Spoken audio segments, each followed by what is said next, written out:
교회는 전통도 중요합니다.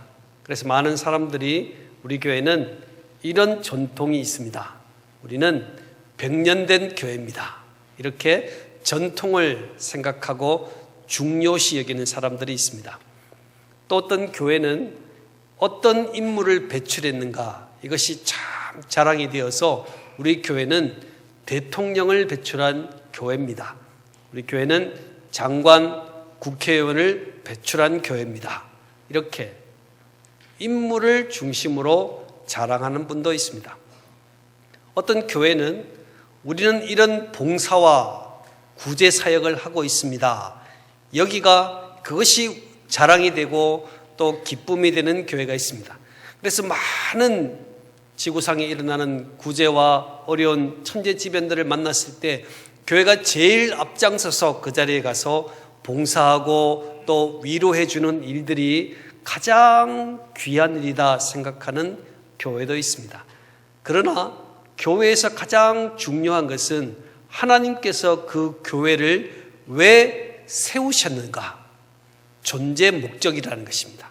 하나님이 에덴 교회를 왜 이 땅에 세우셨는가? 이 존재 목적이 명확한 교회가 하나님의 기쁨이 되고 감사가 되는 것입니다. 아무리 역사가 많이 되고 많은 인재를 배출하고 많은 사역을 할지라도 하나님께서 그곳에 허락하신 이유를 감당하지 못한다면 그것은 교회로서 올바른 교회의 모습을 가질 수가 없게 되는 것입니다. 그래서 예수님께서는 부활하시고 곧 하나님께로 승천하는 일들을 앞두신 후에 예수님께서는 갈릴리로 제자 11명을 불러 모으셨습니다. 예수님께서 마지막 유언 말씀처럼 아주 중요한 말씀을 하시려면 예루살렘처럼 아주 화려하고 거창한 장소를 택해야 될 것인데 예수님께서는 갈릴리를 택하셨습니다. 갈릴리는 어떤 곳입니까? 제자들에게 처음 사명을 준 곳 아닙니까? 너희들이 사람을 낚는 어부가 되게 할 것이다 라고 말씀하셨던 처음 사명의 자리로 그들을 다 불러 모으셨습니다. 그리고 그 불러 모은 가운데 군중들이나 무리들은 없었습니다. 예수님께서 오병이어의 기적을 일으킬 때 5,000명이 먹고 남으며 있는 엄청난 기적들을 많은 무리들이 보았습니다. 그러나 그들은 그 기적을 경험하고 박수는 치고 야 예수님이 대단한 분이시다 여기에 대해서는 환호했지만 결국 예수님을 십자가에 못 박는데 그 무리들이 쓰여졌습니다. 무리는 아무리 많아도 영향력이 없습니다. 아무리 많은 사람이 회집할지라도 그 모든 사람들이 무리가 된다면 그 사람들로는 주님의 마지막 그 사명 주신 목적을 감당할 수 없기 때문에 주님은 무리 대신에 11명의 제자를 선택했습니다. 예루살렘이라는 화려한 도시 대신에 갈릴리 시골 처음 사명을 받았던 그 자리로 제자들을 불러 모으셔서 마지막 지상명령을 그들에게 말씀해 주고 있는 것입니다. 바로 그 말씀이 오늘 본문 19절 20절 말씀입니다. 한번 읽어볼까요? 19절 20절 시작.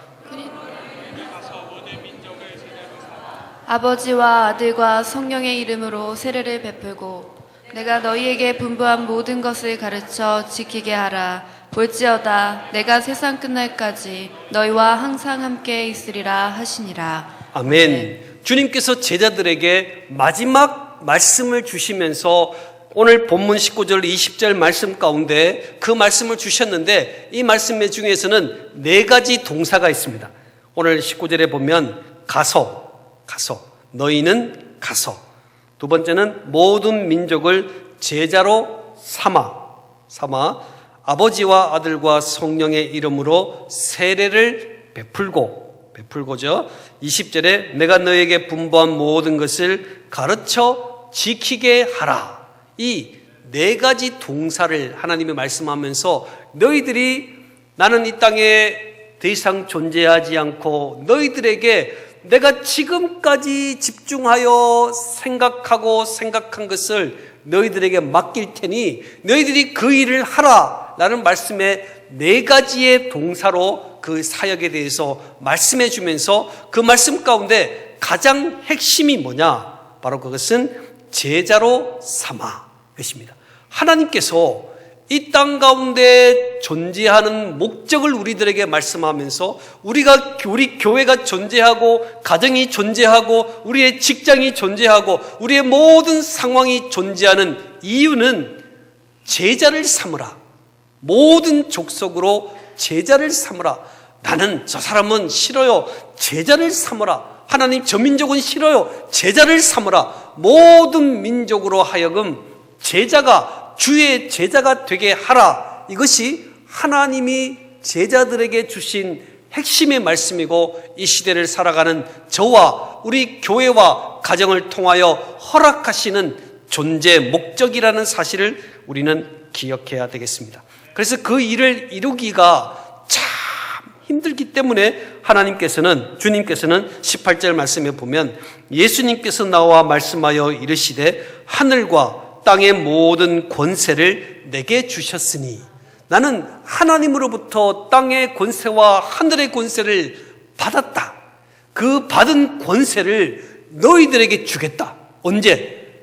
주의 제자들을 삼고 제자를 길러내고 제자를 배출하는 일에 힘을 쓰는 모든 사람들과 교회와 가정에 내가 하늘의 권세와 땅의 권세를 너희들에게도 허락해 주겠다라고 우리 주님이 말씀해 주고 있습니다. 그만큼 하나님의 권세를 우리에게 다 주실 만큼 우리 주님의 관심은 제자를 삼는 일이었다라는 사실을 우리는 기억해야 합니다. 그래서 우리의 모습을 생각해 보면 우리 교회는 마음에 맞는 사람끼리 모이는 클럽 같은 장소가 아닙니다. 내가 원하는 사람들만 다 모여라 이런 장소가 교회가 아니에요. 60대만 모여라, 젊은 사람만 모여라, 또 돈 있는 사람들만 모여라, 많이 배운 사람들만 모여라, 우리 지역 모여라. 이것은 교회가 아닌 것입니다. 교회의 존재 목적이 무엇인지를 우리는 잘 기억하셔야 됩니다. 오늘 주일 성일 여러분이 이 자리에 오셨습니다. 우리 교회가 존재해야 될 목적이 뭐냐? 바로 그것은 많은 사람들을 믿지 않는 사람들을 주께로 나오게 해서 그들을 제자 삼는 일에 집중할 수 없다면 그것은 교회로서의 가치와 기능을 상실한 것입니다. 아니, 우리가 열심히 봉사하면 되지 않겠습니까? 그렇지 않습니다. 아무리 많은 봉사가 있어도 주의 제자를 삼는 일이 없다면 그것은 교회로서의 올바른 기능이 아닙니다. 수백 년이 된 전통 있는 교회가 되고 건물이 서너 개 되고 많은 사람들이 회집할지라도 주의 제자를 삼는 일에 집중하지 못한다면 그것은 하나님께서 기뻐하는 교회가 되지 않는다는 것입니다. 우리의 모습을 돌아보실까요? 우리가 교회에 오는 모습부터 다시 한번 점검해 보셔야 됩니다. 나는 교회에 가서 이 사람을 만나야지. 그렇지 않습니다. 우리 하나님께서 교회 나를 부르신 이유가 무엇입니까? 주의 제자를 삼는 일에 집중케 하기 위해서 오늘 하나님이 저와 여러분을 부르셨다는 것입니다. 그래서 교회는 사람을 제자로 삼는 일에, 사람을 키우고 세워가는 일에 힘을 쏟아야 됩니다. 이 일을 감당하지 못하면 교회는 힘을 상실하게 됩니다. 당대는 열심히 잘 되나 후대에게는 아무런 소망이 없는 것입니다. 교회가 끊임없이 제자를 삼고 제자를 길러내는 일에, 후대를 강성하게 만드는 일에 주목하지 못하면 우리의 열심과 우리의 기쁨과 우리의 많은 것은 우리 당대에 멈춰질 수밖에 없는 것이죠. 그래서 신명기 말씀에 모세가 모압 지방에 기다리고 있다가 이제는 가나안 땅에 들어가는 차세대 지도자들을 향해서 계속해서 말씀했습니다. 너희들이 그 땅에 들어가면 하나님의 말씀을 기억해야 한다. 말씀을 따라 살아가야 한다. 라고 마지막까지 모세가 계속해서 말씀을 가르친 이유가 무엇인가? 제자가 아니면 쓰임받지 못한다는 것입니다. 우리가 하나님 앞에 구별된 제자의 모습으로 서지 못하면 결코 하나님의 기쁨이 될 수가 없는 것입니다. 그래서 오늘 본문에서 제자를 삼으라 라고 말씀하고 나머지 세 동사를 가지고 어떻게 하면 그 제자를 삼을 수 있겠는가에 대해서 오늘 본문은 주목해 주고 있습니다. 자, 19절 말씀에 그러므로 그랬습니다. 그러므로 내가 모든 하늘의 땅의 권세를 다 사용해서 너희들을 도와줄 것이니까 주의 제자로 삼으라. 그래서 그러므로 너희들이 이 땅 가운데서 안주하거나 머물러 있거나 하지 말고 가서라는 단어가 참 중요합니다. 찾아서 가라는 것입니다. 가야지 역사가 일어나고 가야지 힘을 다하는 거예요. 선교지로 가야 되고 가야지 그 시대의 그 지역에 있는 사람들이 움직여지는 겁니다. 내가 믿지 않는 자를 향하여 가야지 구원의 역사가 있는 것입니다. 우리는 머물러 있기를 원해요. 우리는 이 자리가 좋아요. 이 자리가 너무너무 좋아요. 그러나 우리 주님께서 제자로 삼기 위해서는 가라 이거예요. 가야 된다. 가야지 구원의 역사를 일으킬 수 있다라고 말해주고 있습니다. 불신자를 만나고 믿지 않는 사람을 만나고 많은 믿지 않는 민족을 향하여 우리가 가지 않고서는 어떤 역사도 일어나지 않습니다. 그래서 교회는 가는 일에 집중하는 교회가 되어야 합니다. 많은 교회들이 멋있게 건물을 짓습니다. 아름다운 리모델링과 건축하고 좋은 환경을 만듭니다. 그 이유가 많은 사람들이 찾아올 것이다. 그렇지 않습니다. 아무리 좋은 건물이 있고 아무리 많은 것을 갖추고 있을지라도 가서 전하는 사람이 없으면 결코 역사가 일어나지 않는다는 사실을 우리는 주목해야 됩니다. 우리의 삶의 방향을 전도로 바꾸어 가는 일들이 저와 여러분에게 있어야 됩니다. 같이 한번 해볼까요? 우리는 가야 합니다. 우리는 가야 합니다. 네, 우리는 자꾸 가야 합니다. 오늘 사도행전에 보면 사도 바울이 빌립보에서도 전도하고 데살로니가에도 전도하고 아덴에서도 전도해서 열심히 전도했지만 사람들이 주님을 믿지 않는 겁니다. 큰 역사가 일어나지 않는 것입니다. 그 가운데 고린도라는 지역으로 왔습니다. 지금까지 가서 열심히 증거했지만 큰 역사가 일어나지 않으니까 의기소침해진 사도 바울이 낙심 가운데 있는데 그 이유가 무엇인가? 고린도라는 지역은 음란한 지역이고 너무나 잘 사는 사람들이 많지만 그 부를 가지고 하나님을 보지 못하고 우상 숭배와 타락 가운데 빠져 있는 것입니다. 그러니까 자신이 없는 거예요. 이 가운데 하나님을 믿을 사람이 있을까? 이렇게 음탕한 사람들이 모여있는 이 자리에 정말 예수님을 믿을 수 있는 사람이 있을까라는 고민을 하게 되는 것입니다. 우리 지역의 주변들을 보면서 타락하고 음란하고 거친 인생을 살아가는 많은 이들을 보면서 저 사람들이 과연 그 중에 예수 믿을 사람이 있을까 생각해 보면 낙심되게 되어 있습니다.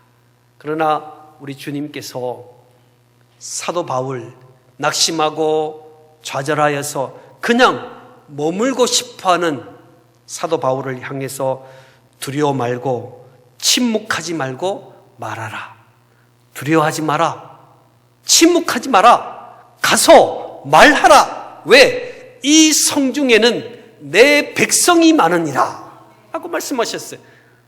바울은 여기는 안 된다고 생각해요. 더 이상 예수 믿을 사람이 없다고 생각합니다. 오늘 저와 여러분도 이렇게 기독교를 많은 사람들이 좋아하지 않는 가운데 과연 예수 믿을 사람이 있을까? 없을 거야. 저런 사람들이 어떻게 예수 믿을까? 아니야, 안 될 거야 라고 생각하는 우리들에게 두려워하지 말고 침묵하지 말고 말하라. 왜? 이 성중에는, 이 행운동에는 내 백성이 많으니라. 할렐루야. 하나님의 백성들이 많단 말이에요. 하나님의 백성들이 나의 전함을 기다리고 있기 때문에 너희들은 가서 말하라. 에덴 교회가 행운동에 존재하는 이유는 행운동에 있는 많은 사람들, 주를 알지 못하는 사람들에게 가서 말하라. 아니요, 나는 가기 싫어요. 나는 우리의 에덴 교회에 속해 있는 것이 좋아요. 가서 말하라라고 우리 주님 말씀하고 있습니다. 오늘 저와 여러분이 두려움 때문에 예수 믿을 사람이 없다고 생각하여 가만히 있고 있는 것은 아닙니까? 많은 선교 현장 가운데 수많은 선교사들이 있다고 나는 괜찮다고 생각하는 모습이 우리들에게 있지는 않습니까? 우리가 존재하는 이유는 가기 위함입니다. 내가 존재하는 이유는 나의 삶의 현장에서 우리가 주의 복음을 증거하는 일을 위하여 우리 하나님께서 우리를 세우셨다는 사실을 기억해야 합니다. 그래서 우리의 얼굴이 전도지가 되어야 되는 거예요. 자, 같이 한번 해볼까요? 내 얼굴은 전도지입니다. 전도지입니다. 자, 한번 옆에 전도지를 한번 보시죠. 얼굴을 한번 보시죠. 네, 우리 옆에 있는 분이 옆에 있는 분 보니까 예수 믿고 싶다. 이게 전도지 아닌가요? 그렇죠? 우리가 걸어가는 것은 내가 걸어가지만 에덴 교회가 걸어가는 거예요. 에덴 교회 걸어가는데 오만 상 인상을 찌푸리고 걸어가면 그 전도지가 되겠냔 말이에요. 우리 주님은 가라. 누가? 에덴 교회가 가라 이거예요. 에덴 교회가. 에덴 교회가 주님 알지 못해서 낭망하고 있는 자에게 가는 겁니다. 가서 예수를 전하는 것입니다. 가지 않고서는 아무런 역사가 없는 거예요. 오늘 저와 여러분이 우리 자신의 얼굴과 모습이 전도지라는 사실을 여러분 기억하십시오. 내 모습이 전도지다.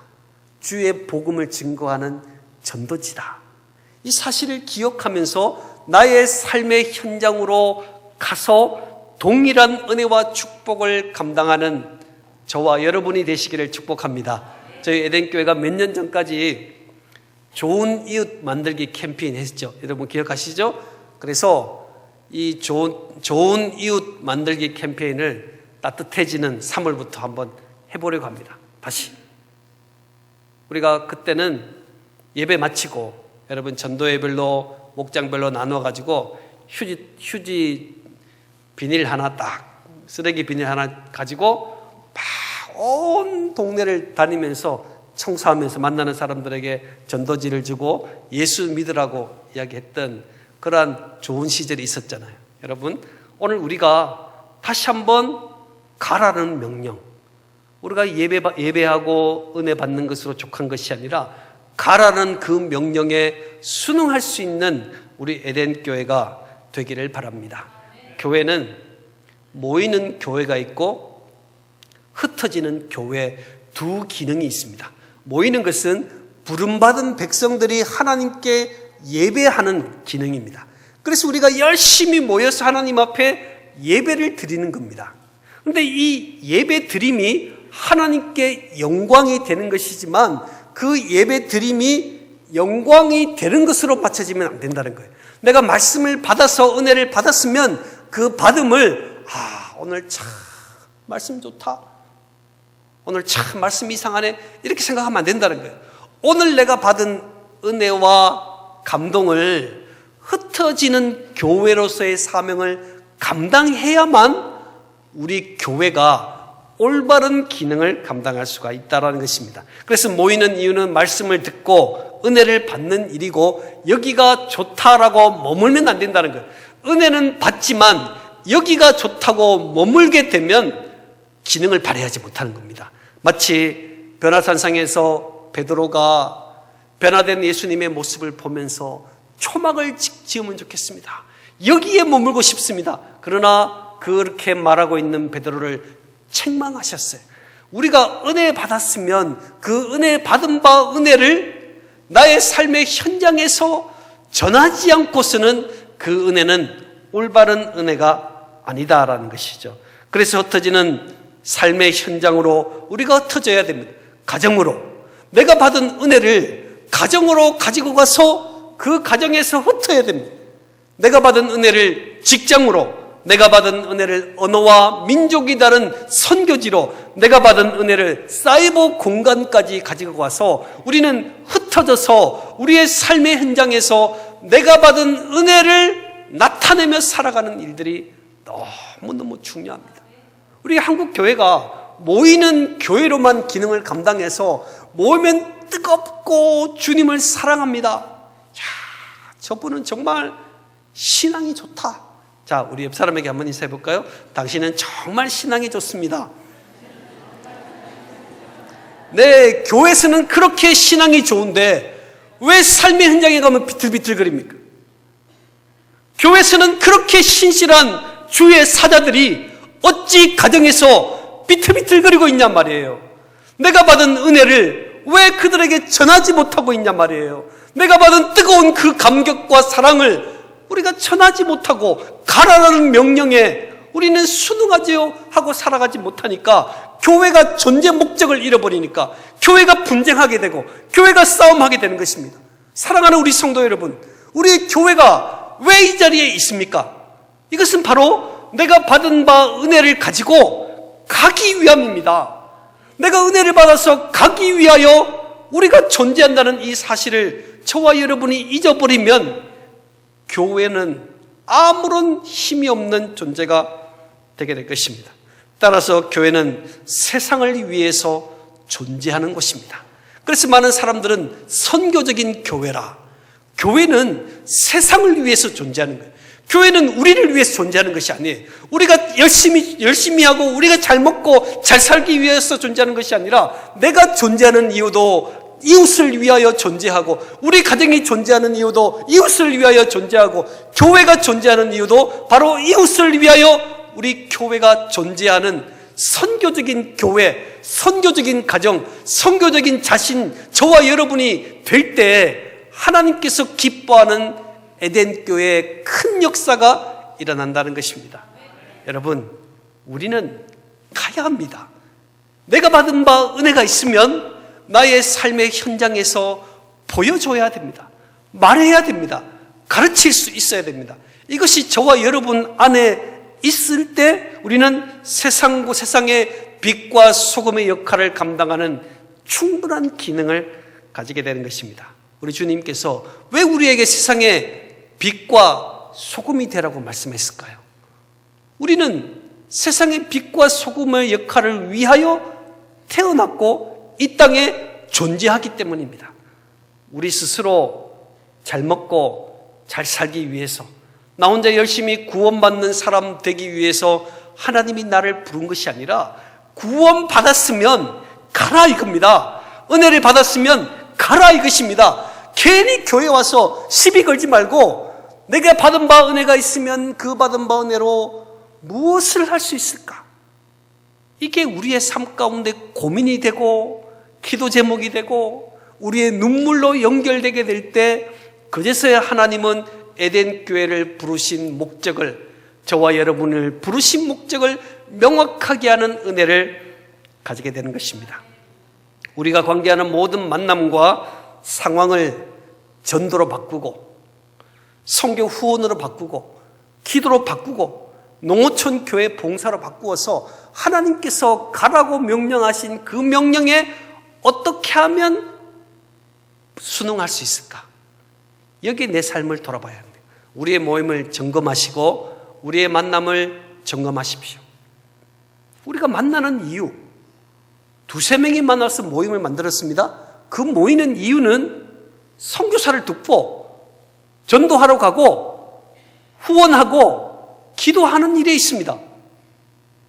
우리가 모여지는 이유, 바로 그것에 있습니다.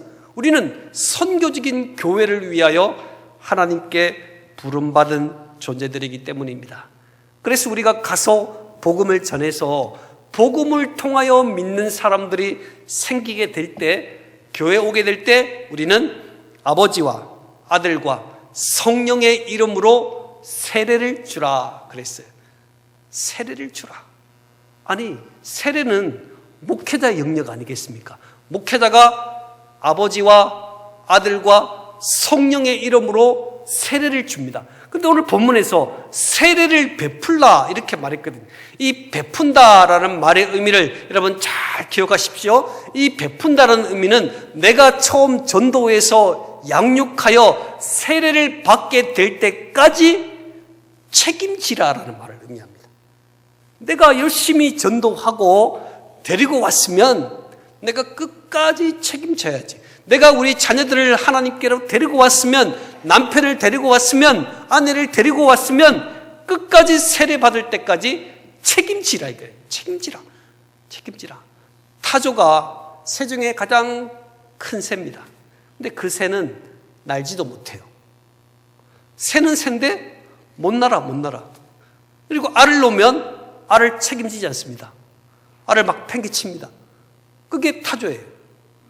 오늘 타조처럼 날아야 될 기능을 가지고 있는, 또 알을 잘 보호해야 될 그 기능을 가지고 있는 타조인데 그 기능을 하지 못하고 타조가 그 일을 감당하지 못하는 것처럼 우리가 복음을 전하지도 못하고 온 그들을 세례받을 때까지 돌보고 양육하지 못한다면 우리는 잘못된 기능을 하고 있는 것입니다. 세례는 내 마음속에 나는 예수님의 제자다, 하나님의 제자다, 자녀다, 이것을 생각하는 것이 아니라 세례는 많은 사람들에게 외적으로 나는 하나님을 믿는 자녀입니다 라는 선포가, 외적인 선포가 세례란 말이에요.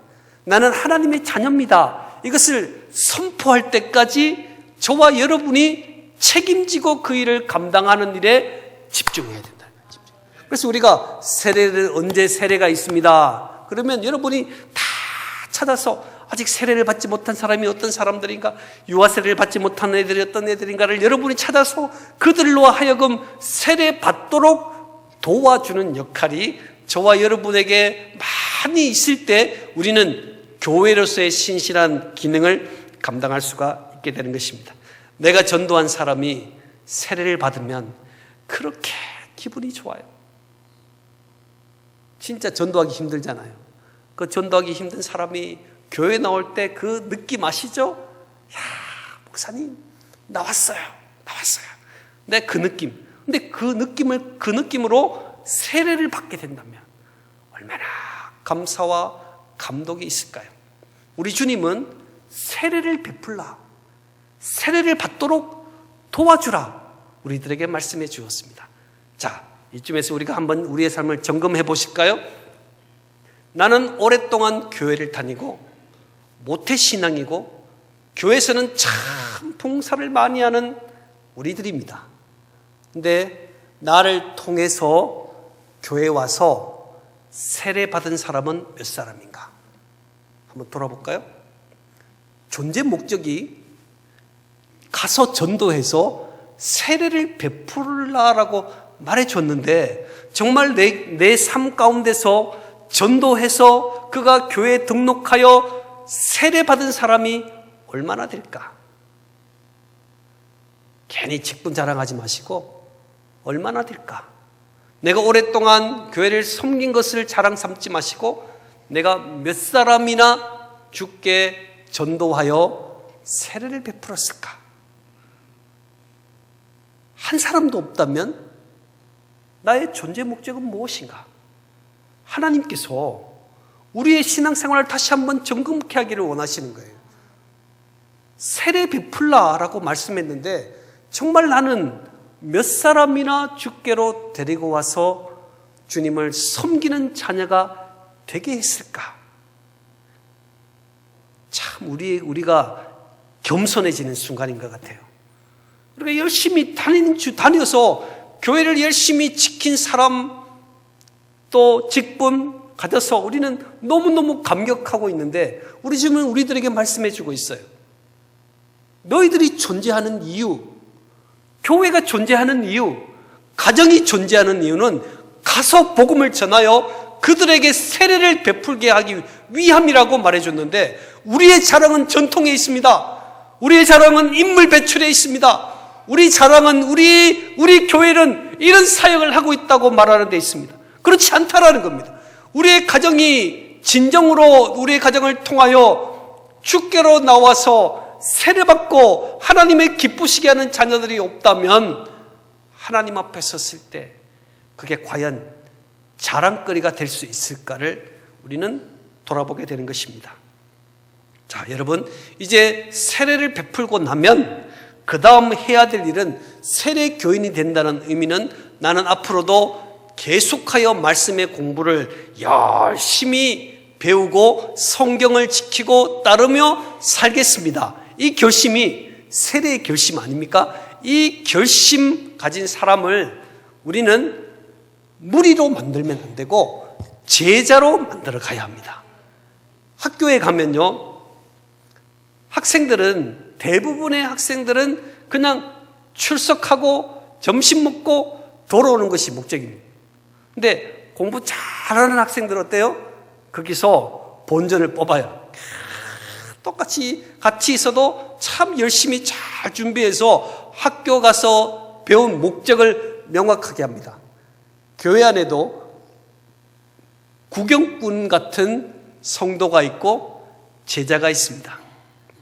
구경꾼 같은 성도들은 성경을 배우고 이해하고 갑니다.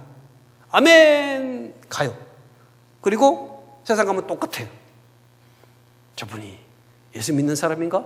제가 가끔씩 성도들과 또 대화하는 가운데 느끼는 점은 내 주변의 사람들이 내가 예수 믿는 사람인 줄을 모른다는 점입니다. 모른다는 점이에요. 네가 예수 믿었어? 네.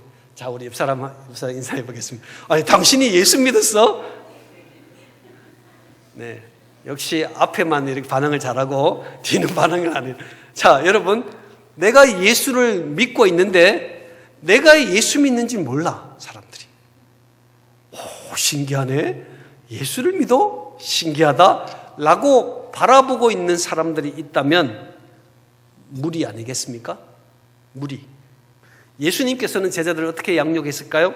함께 먹고 함께 자고 생활하면서 스승된 자신을 닮아가는 사람들로 만들었습니다. 그래서 예수님께서는 계속해서 같이 다니시는 거예요. 같이 다니시면서 사실은 우리가 같이 공동 생활하면 자기가 다 보이잖아요. 주일날 거룩한 옷을 입고 다 아멘, 아멘 하면 잘 안 보이는데 집에서 같이 생활하면 금방 보이잖아요. 그런데 예수님께서 제자들과 함께 생활하면서도 제자들에게 정말 제자도의 삶이 어떤 삶인지를 예수님이 가르쳐 줬어요.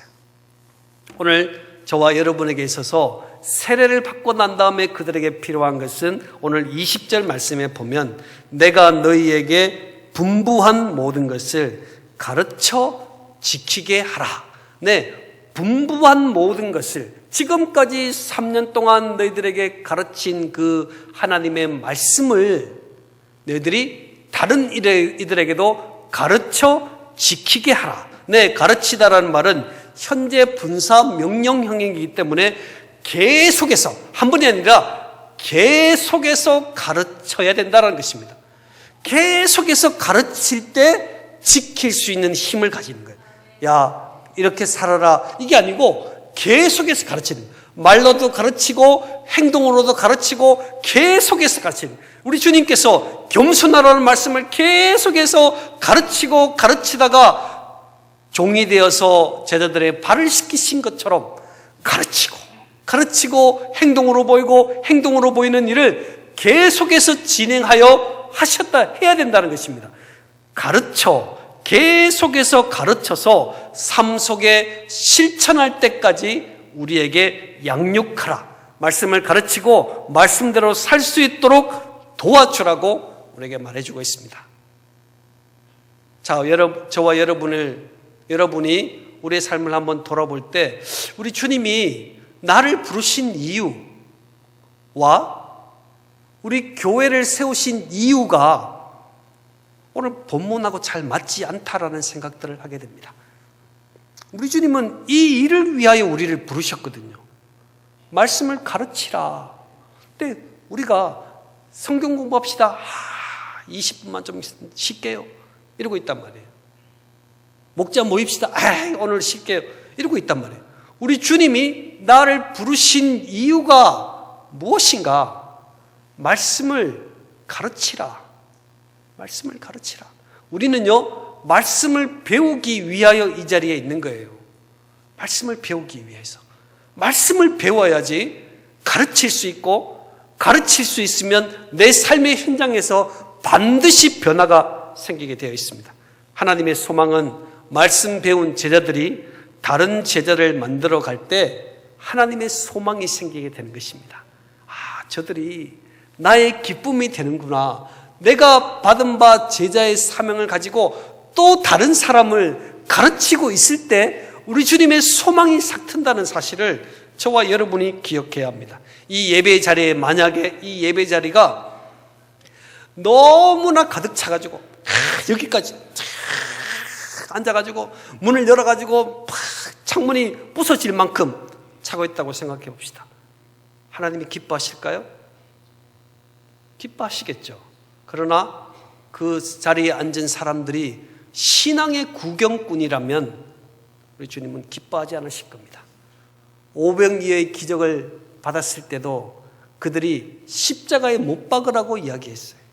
그런 기적을 경험하고도 무리는 아무 소용이 없는 겁니다. 오늘 저와 여러분이 이 자리에 있지만 내가 주님의 제자가 아니라 주님의 말씀을 지키고 말씀을 묵상하고 말씀대로 살아가는 순수한 하나님의 제자가 아니라 그저 왔다 가는 자리를 채우고 왔다 가는 한 사람이 된다면 오늘 우리 주님은 우리를 기뻐하지 않으실 것입니다. 교회의 존재 목적이 명확해야만 세상을 변화시키는 힘을 가지게 되는 것입니다. 그래서 우리 주일날 우리가 예배 드리고 난 다음에 여러분의 삶의 현장으로 나갈 때는 소그룹으로 바뀌어야 됩니다. 이 대그룹 예배는 여러분이 어떤 삶을 살아가고 있는지, 어떤 기도 제목이 있는지, 내 안에는 어떤 고민이 있는지를 알지 못하잖아요. 그래서 우리 대그룹의 모임의 은혜를 가지고 소그룹으로 바뀌어야 됩니다. 다시 말하면 여러분의 가정에서 오늘 이 자리에 받은 바 은혜를 가지고 가정에 가면 부모와 자녀의 관계로 소그룹이 바뀝니다. 그래서 우리 교회는 어린아이로부터 시작해서 작년에 이르기까지 한 본문으로 성경 공부도 하고 예배도 드립니다. 그 말의 의미는 내가 받은 바 은혜를 가지고 자녀들과 나누란 말이에요. 내가 주일 성일날 이런 은혜를 받았어. 야, 너는 어떻게 적용하고 말씀을 받았니? 라고 물을 수 있는 소그룹으로 바뀌지 못하면 양육이 안 된다는 것입니다. 여러분 이해되시죠? 내가 받은 바 은혜를 우리 가정에서 우리는 작은 목자로서 그 은혜를 가지고 자녀들과 말씀으로 나눠야 된다는 거예요. 그때 우리의 삶에 진정한 변화가 일어나기 시작합니다. 설교로만 약합니다. 우리의 상황과 형편을 정확하게 알지 못하기 때문에 하나님의 말씀의 선포를 가지고 우리가 그 말씀을 가지고 내 삶에 적용하는 그러한 일들이 저와 여러분에게 생길 때 하나님의 역사와 은혜는 시작되는 것입니다. 또한 목자와 목장원들 사이를 여러분 기억할 수 있습니다. 목자가 받은 바 은혜를 가지고 목장원들에게 나눠야 합니다. 우리 목장 빨리 예배드리고 어디서 밥 먹을까? 이게 관심이 되면 안 된다는 거예요. 존재 목적이 아니에요. 존재 목적. 나의 존재 목적은 우리가 밥을 안 먹고 헤어지더라도 존재 목적은 말씀을 나누고 그 말씀대로 살아가기 위해서 실천하고 기도함에 있습니다. 교사들도 마찬가지입니다. 교사들이 학생들을 가르칠 때 대충 가르치는 것이 아니라 내가 이 자리에 있는 이유는 말씀을 가르쳐서 지킬 수 있도록 이끌기 위함으로 저와 여러분이 있는 거예요.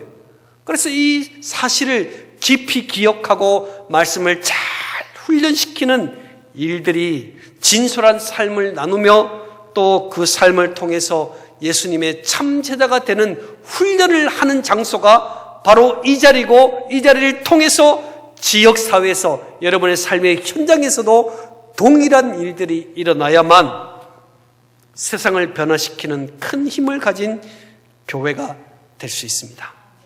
우리가 어떻게 해야 되는지를 여러분 잘 아실 겁니다. 내가 어떤 모습으로 이 시대를 살아가야 될지를 잘 아실 것입니다. 그 이유를 위해서 하나님이 나를 부르신 거예요. 말씀에 관심이 없다고요? 나를 부르신 이유는 바로 그것이에요. 우리 자녀들이 하나님의 말씀을 모른다고요? 가르치기 위해서 우리를 불렀어요. 양육하기 위해서 우리를 불렀어요. 우리 직장의 사람, 하나님을 아는 사람 아무도 없다고요? 그 일을 위해서 나를 부르셨어요. 존재 목적.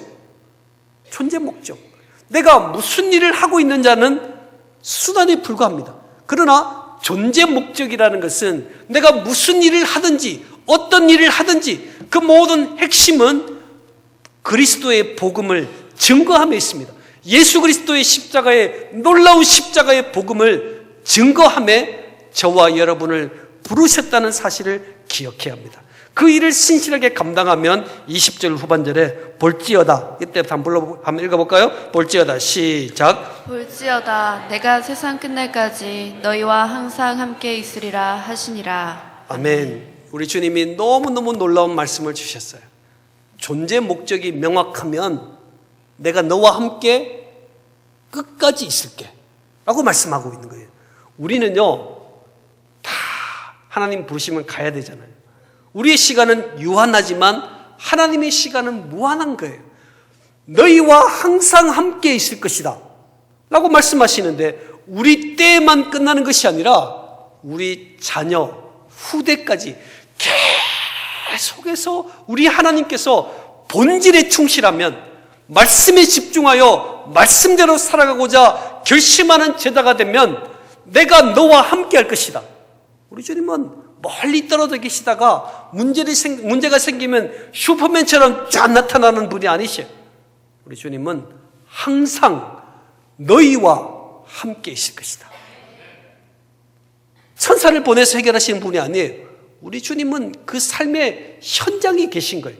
누구에게? 주의 명하신 본질, 지상명령에 충실한 그 가정에, 충실한 가문에, 교회에 내가 너와 함께 있을 것이다 라고 말씀을 해주고 있습니다. 그래서 우리 믿는 사람 어떤 상황을 만나든지, 형편이 어렵든지 괴로움이 있든지 낙심이 있든지 우리가 포기하지 않아야 될 것은 주님이 나와 함께 하신다는 사실입니다. 이 사실이 얼마나 중요한지 몰라요. 우리 주님이 나와 함께 하신다. 나를 홀로 버리지 않으신다. 내 부모는 혹시 나를 버릴지라도 우리 하나님은 나를 버리지 않으신다. 남편과 아내는 멀리 떨어지게 될지라도 하나님은 나를 버리지 않으신다. 그 하나님이 저와 여러분이 믿는 하나님이시기 때문에 교회는 비전을 가져야 합니다. 비전이 없는 교회는 방황하는 성도를 생산할 수밖에 없습니다. 본질에 충실하지 않는 교회는 방황하는 교인들을 만들 수밖에 없는 것입니다. 에덴교회는 전도하여 세례받는 성도들을 줄을 서서 그 성도들이 너무나 많아지는 교회가 되기를, 꿈을 꾸시기를 바랍니다. 나를 통해서 전도하는 사람들이 너무너무 많아서 세례를 2번만 주면 안 되겠다, 세례를 한 달에 한 번씩 베풀어야겠다라고 말할 수 있는 그러한 교회로 우리 교회가 집중하여 서야 된다는 것입니다. 우리 주님 알지 못하는 사람들이 교회 왔을 때 그들을 어떻게 하면 세례를 받게 할까? 어떻게 하면 그들을 잘 훈련시킬 수 있을까? 여기 관심을 가져야지. 텃세 가지고 내가 먼저 왔는데 그거 다 필요 없는 거예요. 교회가 존재하는 목적은 믿지 않는 사람들이 왔을 때 그들이 편안하게 신앙생활해서 그들이 세례받는 교인으로 공식적으로 나는 하나님을 믿는 자라고 고백할 수 있도록 우리가 그 일을 만들어가는 일에 있다는 사실입니다. 그리고 그들을 끊임없이 훈련시키고 양육시켜서 그리스도의 제자가 되게 하는 일에 교회가 관심을 가지고, 여러분이 관심을 가지고, 우리 중직자들이 관심을 가지고, 우리 중직자들도 제자가 되고 제자된 우리들이 또 다른 제자를 양육하는 일에 힘을 다하는 사명의 촛대가 우리 에덴에서 떠나지 않도록 우리의 삶을 붙잡아 가시는 저와 여러분이 되시기를 축복합니다. 기도하겠습니다.